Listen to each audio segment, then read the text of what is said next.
CPM-ന്റെ sitting വാർഡുകൾ പിടിച്ചെടുക്കാൻ ത്രാണിയും കെൽപ്പുമുള്ള സ്ഥാനാർത്ഥികളെയാണ് കോൺഗ്രസ് രംഗത്തിറക്കിയിരിക്കുന്നത്.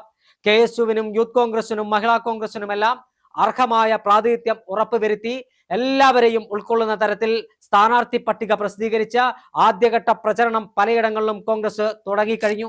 കോൺഗ്രസിന്റെ ലക്ഷ്യം വലുതാണ്. അധികാരത്തിൽ നിന്ന് ഇടതുമുന്നണിയെ ചവിട്ടി പുറത്താക്കുക, BJP-യെയും NDA-യും അധികാരത്തിൽ നിന്ന് മാറ്റി നിർത്തുക.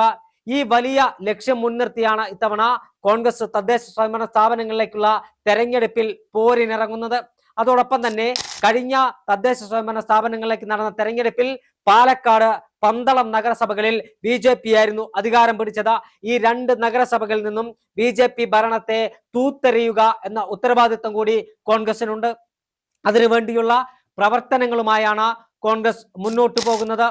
എന്തായാലും താഴെത്തട്ടിൽ കൃത്യമായ ഏകോപനം നടത്തി വാർഡ് കമ്മിറ്റികളുടെ നേതൃത്വത്തിൽ സ്ഥാനാർത്ഥി നിർണയം പൂർത്തിയാക്കി വിമത ശല്യമില്ലാതെ, റിബലുകളില്ലാതെ എല്ലായിടത്തും മികച്ച സ്ഥാനാർത്ഥികളെ കണ്ടെത്തിയാണ് കോൺഗ്രസ് മുന്നോട്ടു പോകുന്നത്.